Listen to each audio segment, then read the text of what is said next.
Treaty. Can you highlight for me exactly what are the provisions, apart from the ones that the Prime Minister has mentioned, that were unfair when it was drafted and signed? No, one of the biggest thing was sediment. Another thing was we were unnecessarily binding ourselves in knots once we said that some of the controls will rest with Pakistan, and we unnecessarily gave Pakistan a handle to object. And I will quote one example. That is the example of Ratle. Ratle project of 850 megawatt was inaugurated on 29th May 2013, and it was to be completed by 2018, last 5 years.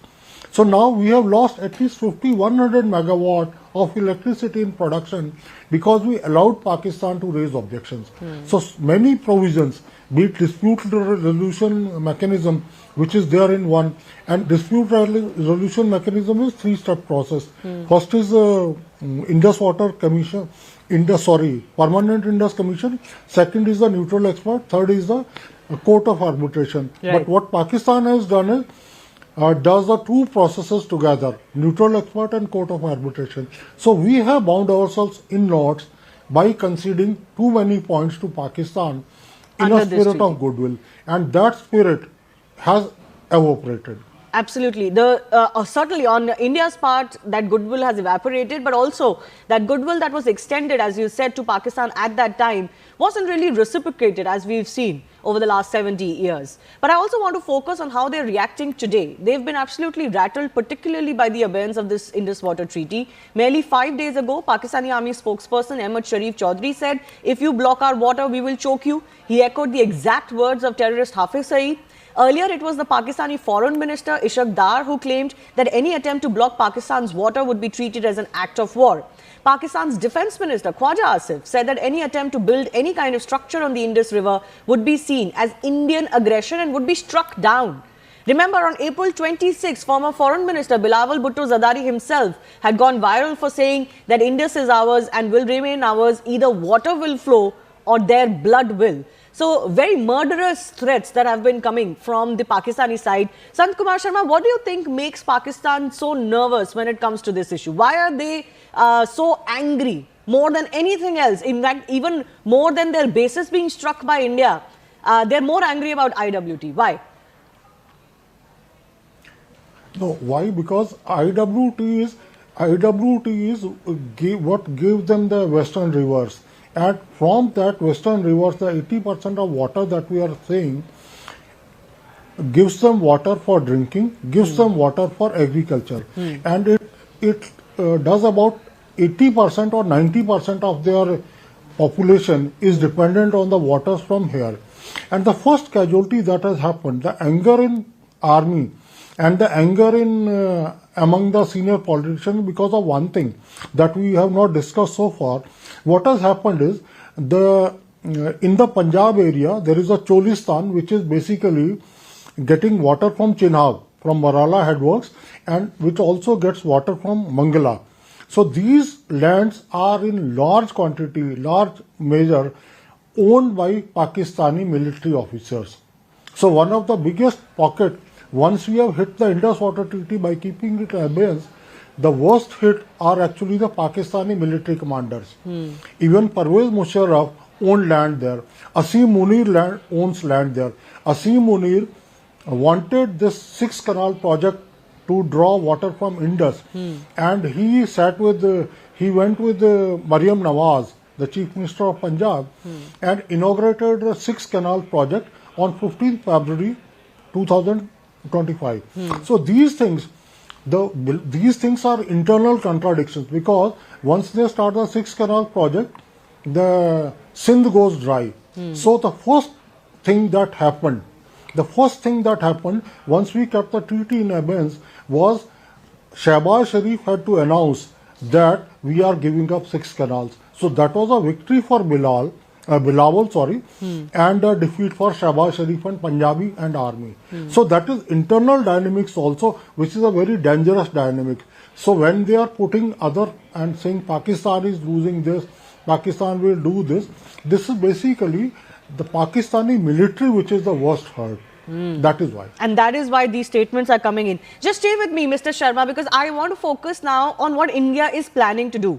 Now, just for the benefit of our viewers, the 6 major rivers between India and Pakistan are divided into eastern and western rivers. So, on the western front is Indus, Jhelum and Chenab that have been allocated to Pakistan, or the water flow has been allocated to Pakistan. On the eastern front, Ravi, Beas and Satluj have been allocated to India. India is now planning to resume work on 6 projects on the Chenab.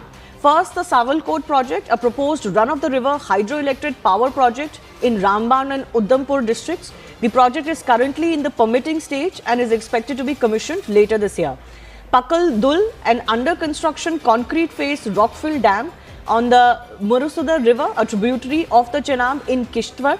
The primary purpose of the dam will be hydroelectric power. Ratle, a run-of-the-river hydroelectric power station with permitted pondage under the Indus Waters Treaty, currently under construction and, as our guest mentioned, has been delayed for quite some time. The Bursar Dam, a proposed 265-meter high concrete gravity dam and 800-megawatt hydroelectric power project on the Marusudha River, a national project designated by the government and intended to be India's first storage project under the Indus Waters Treaty. The Kiru Hydroelectric Project, a run-of-the-river scheme proposed on the river Chenab in Kishtwar, and one of the projects that has faced stern opposition from Pakistan in the past. And the Kirthai 1 and 2 project, both hydroelectric power projects located in Kishtwar in the pre-construction stage right now. Sant Kumar Sharma, how do you see the policy of the Indian government now? They have, of course, announced that they're going to revive these projects that we weren't able to fulfill so far. What do you think would be the major benefits of these projects as the government is intended? Once we have decided to fast forward them, allocate more funds, allocate more people and construct them at a faster level, what will happen is the availability of power on this side will go up substantially.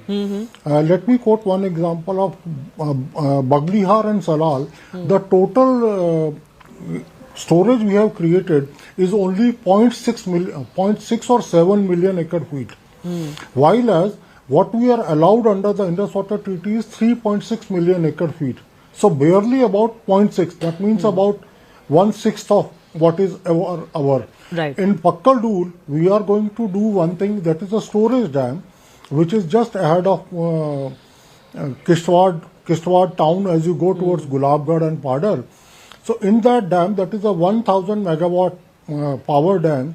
That is a storage dam, but it stores what a negligible amount of water we are storing and will be doing. It is only 0.1 million acre feet and our rights are 3.6 million acre feet. So Pakistan has done one thing. It has always said, oh, you are so generous. This treaty is the gold standard in international negotiations and international trans-riparian water. What has happened is we were slightly on the back foot and we were trying to say, don't take any unnecessary panga, even the right type of clash with Pakistan and allow it to do what it says and not construct any dams. But why? We should be going ahead and we should be doing this thing. And one of the things is Sawalkot project is of about 1800 megawatt. What Pakistan fears is militarily again, it thinks there is a cascade. First is Salal, then there is Baglihar, then there is Dulhasti. So there is a cascade. There is a cascade, one dam after another. So if there is a military conflict with Pakistan, what will happen is we can release the waters one after another. Right. And that will devastate Pakistan. Very quickly, Sant Kumar Sharma, before I let you go, what is the avenue, if at all, for Pakistan to fight this? Because they've been threatening to do so. Of course, they could use this to foment more terror and wars against India. Apart from that, internationally, what is the option available for them, legally and internationally? Shahbaz Sharif may someday decide to make another victory speech the way he said about Operation Sindoor we have won. They may say something that we are going to International Court of Justice or Court of Arbitration or something. But do these bodies have any enforcement mechanism? No. No. They don't have any enforcement mechanism.